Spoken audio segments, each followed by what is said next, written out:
राधे राधे, हरे कृष्णा। कैसे हो आप सभी लोग? आशा करती हूँ आप सभी परम मंगल में हो गए, स्वस्थ हो गए, अच्छे हो गए। सबसे पहले आप सभी को एकादशी की अनंत और अनंत शुभकामनाएं। आज मैं इस वीडियो में आप लोगों को एकादशी से संबंधित कुछ प्रश्नों के उत्तर दे रही हूँ। मन में बहुत संशय होता है और बहुत सारे क्वेश्चन होते हैं। क्या एकादशी पर हम कुछ खा सकते हैं? डेफिनेटली अगर आपके शरीर में सामर्थ्य नहीं है तो फलाहारी एकादशी रखिए। उसमें आप सभी प्रकार के फलों का सेवन कर सकते हैं, केले को त्याग करके।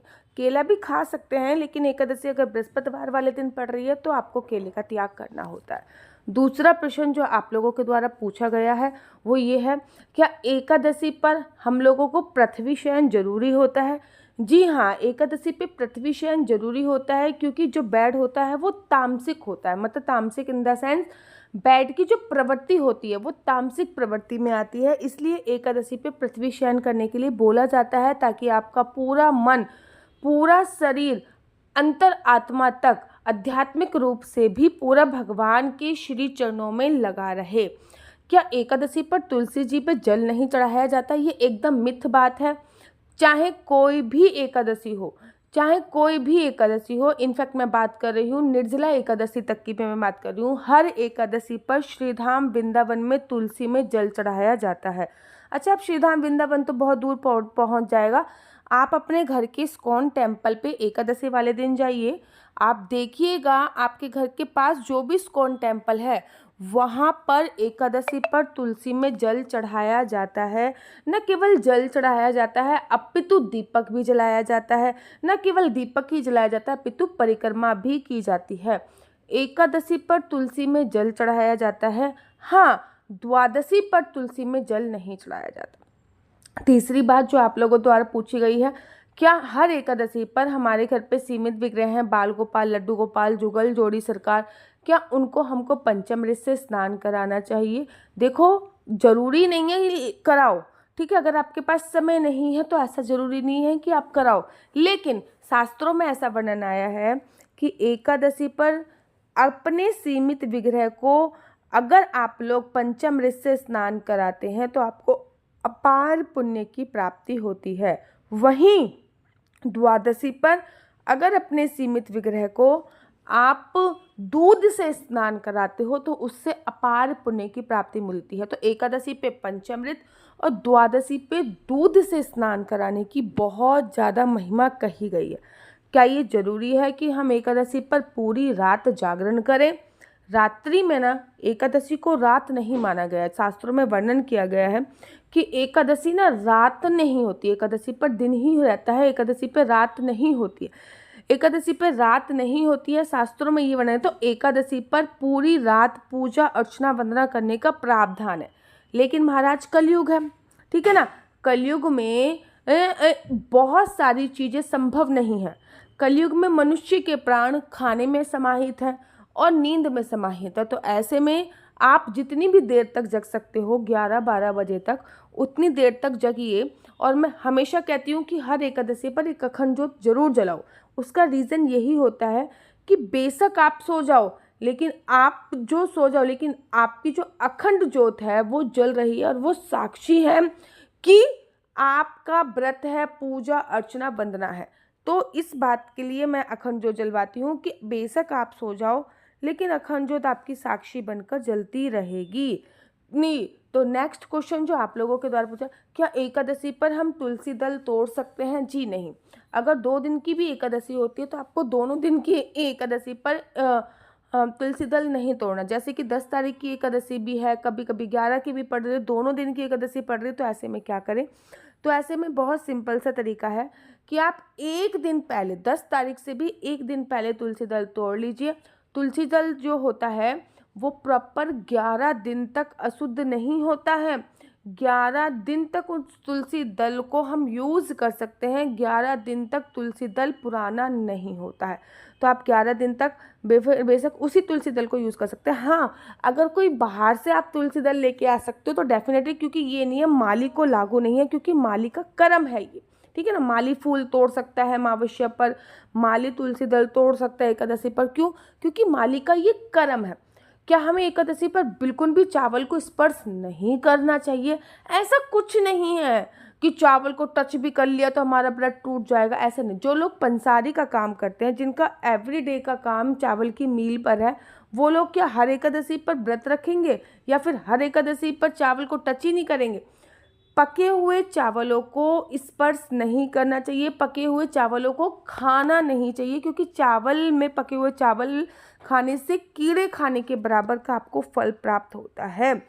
आप ये कर सकते हो, वो चावल आप निकाल कर साफ, मतलब बिना पका हुआ चावल, कच्चा चावल जो होता है वो चावल आप निकाल के रख सकते हो। उन चावलों को अगले दिन आप दान कर सकते हो, उस दिन भी दान कर सकते हो। ऐसा नहीं कि एकादशी वाले दिन हम दान नहीं कर सकते, कर सकते हो, लेकिन मेक श्योर कोई उस दिन आपको वो चावल पका कर ना दे।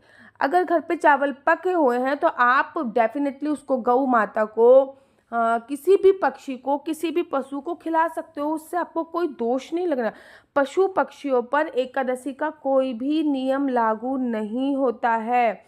इस बात का ध्यान रखिए कि पशु पक्षी पर एकादशी का कोई भी नियम लागू नहीं होता। अगर आप ये कन्फ्यूज़न हो रहे हैं कि एकादशी पर हम क्या किसी को खाना खिला सकते, तो पशु पक्षियों को आप खाना खिला सकते हैं। मेक श्योर एकादशी पर कोई आपके घर पे आए तो आप उसको कुछ ना खिलाओ, उसको इन द सेंस खाली हाथ ना भेजो, पैसे वगैरह दे दो, कोई फ्रूट्स वगैरह दे दो, लेकिन मैं ये कहने का मतलब है कोई अन्न ना खिलाओ, क्योंकि एकादशी पर पाप समाहित हो जाता है अन्न में, इसलिए अन्न ना खिलाओ। बाकी आप सब कुछ खिला सकते हो, कोई परेशानी वाली बात नहीं है। अगला क्वेश्चन जो आप लोगों ने मुझसे पूछा कि द्वादशी पर क्या एक समय भोजन किया जा सकता है? देखो, जब हम व्रत को खोलते हैं एक समय हम तब भोजन कर लेते हैं जब हम व्रत का पारण कर रहे हैं, ठीक है ना। अब फिर बाकी एक समय बचा, वो तो पारण का भोजन है, वो हम शाम को भोजन कर लेते हैं। तो जब हमने व्रत रखा है तो हमने जब व्रत को खोला एक समय तो तब हम भोजन कर रहे हैं, उसके बाद दूसरा भोजन हम तब करते हैं जब हम व्रत का पारण कर रहे होते हैं। तो टेंशन की कोई बात नहीं, 2 टाइम आप अच्छे से खाना खा सकते हो, कोई भी परेशानी वाली बात नहीं है। अगला क्वेश्चन जो आप लोग मुझसे पूछते हो वो मैं आप लोगों को बता देती हूँ। क्या एकादशी पर दीदी दूध का सेवन कर सकते हैं? एकादशी पर दूध हो गया, दही हो गया। अब बड़े सारे महानुभावों ने मुझे मैसेज डाला, दही में तो बहुत सारे कीटाणु होते हैं। भैया वो तो दूध में भी होते हैं, पानी में भी होते हैं। पानी को आप माइक्रोस्कोप में डालोगे तो आपको उसमें भी कीटाणु दिख जाएंगे। तो दूध हो गया, दूध से बने कोई भी पदार्थ, सभी प्रकार के फल आप एकादशी पर नियमित रूप से खा सकते हैं। अगर आपका निर्जला एकादशी का व्रत नहीं है, कोई भी दोष आपको नहीं लगने वाला, इस बात का आपको विशेष तौर पे ध्यान देना है। अच्छा, और भी बहुत सारे क्वेश्चन हैं, अगर आपके भी कोई और क्वेश्चन है तो मुझे नीचे कमेंट्स कर दीजिएगा, मैं एक और वीडियो उस पर बना दूंगी। कोई भी क्वेश्चन रहा हो कि जैसे कि क्या घर पे लड्डू गोपाल नहीं है तो एकादशी का व्रत नहीं रख सकते? नहीं, ऐसा कुछ नहीं है। लड्डू गोपाल होना और एकादशी का व्रत रखना दोनों अलग अलग बातें हैं। घर पे लड्डू गोपाल नहीं है तो हम एकादशी का व्रत नहीं रखेंगे, ऐसा कहीं से भी कहीं तक नहीं आया है वर्णन। तो अब आपके कोई भी क्वेश्चन हो तो मुझे फटाफट से कमेंट्स कर दीजिए, मैं कोशिश करूंगी कि उसकी एक दूसरी वीडियो बनाकर भी आप लोगों के समक्ष लेके आऊँ। मेरा नंबर आपको नीचे स्क्रीन पे दिख रहा होगा, मेरा नंबर है 4/9 20 25 65। I repeat again, 4/9 20 25 65। आपका बच्चा जॉब करेगा या बिजनेस करेगा? बिजनेस करेगा तो किस फील्ड में बिजनेस करेगा, जॉब करेगा तो किस सेक्टर में जॉब करेगा, क्या है आपके बच्चे का लकी नंबर, क्या है आपके बच्चे का लकी कलर, क्या कुंडली में राजयोग है या नहीं, कुंडली में संतान प्राप्ति का योग है या नहीं, ये सभी जानकारी मैं आपको कुंडली के माध्यम से प्राप्त कराती हूँ। याद रखिए, कुंडली देखना बिल्कुल भी फ्री नहीं है, कुंडली देखने के थोड़े से चार्जेस हैं, और इस नंबर पर मुझसे किसी भी प्रकार से कोई भी क्वेश्चन आंसर पूछने के लिए फ़ोन मत कीजिए।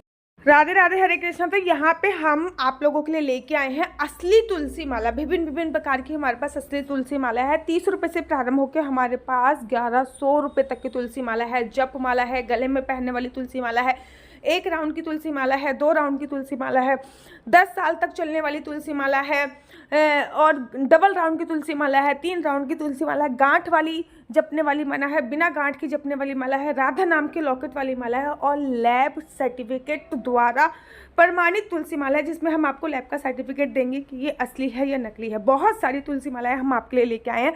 न केवल हम आपके लिए तुलसी माला का कलेक्शन लेके आए हैं, अपितु लड्डू गोपाल की असली तुलसी माला जिस पे राधा नाम का लॉकेट है, लड्डू गोपाल के लिए वैजंती माला, लड्डू गोपाल के लिए चंदन माला भी हम लोगों के लिए लेके आए हैं।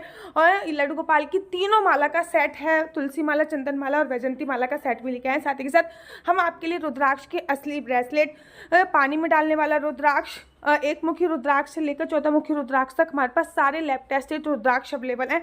आप हमसे ओरिजिनल रुद्राक्ष मंगा सकते हैं। ना केवल हमारे पास रुद्राक्ष अवेलेबल है, अपितु हमारे पास कानों में पहनने वाले राधा नाम के असली तुलसी के इयररिंग्स भी उपलब्ध हैं, जो कि अलग अलग डिजाइन, अलग अलग तरीके से आप लोगों को प्राप्त हो जाएंगे। ये राधा नाम के असली तुलसी के कानों के इयररिंग्स हैं और इसमें बहुत सारी वैरायटी हमारे पास उपलब्ध है। आप जल्दी से जो नीचे नंबर दिया गया है उस पर संपर्क करके अपनी चॉइस से कोई भी राधा नाम के इयररिंग्स अपने लिए ले सकते हैं। उनके प्राइस बहुत ही सस्ते हैं, 150 रुपये से फ्री हो 150 रुपये से स्टार्ट होकर मात्र 200 रुपये तक है। और यह है राधा रानी और भगवान श्री कृष्ण जी के चरण, जो आपको अपने मंदिर में जरूर और विभिन्न प्रकार की अलग अलग तुलसी मालाएं आप लोगों के लिए उपलब्ध है। 30 रुपये से प्रारंभ होकर 1300 रुपये तक की तुलसी मालाएं आप लोगों के लिए उपलब्ध है। हम आप लोगों के लिए लेके आए हैं श्रीधाम वृंदावन की रज, 8 प्रकार की रज इसमें उपलब्ध है। न केवल एक सेवा कुंज की, निधि कुंज की, ललिता कुंड की, राधा कुंड की, कृष्ण कुंड की, निधि वन की, यमुना जी की, 8 जगह की ब्रज रज इसमें आपको उपलब्ध हो जाएगी। ऑर्डर जल्दी से जल्दी नीचे दिए गए नंबर से करिए, हमारे पास लिमिटेड स्टॉक है। राधे राधे। मेरी वीडियो अच्छी लगती है तो आप अपना यूट्यूब चैनल हरि बोल को लाइक शेयर सब्सक्राइब करना बिल्कुल भी मत भूलिए। तब तक के लिए मुझे दीजिए इजाजत। राधे राधे, हरे कृष्णा, हरि बोल। आप सभी को एकादशी की अनंत और अनंत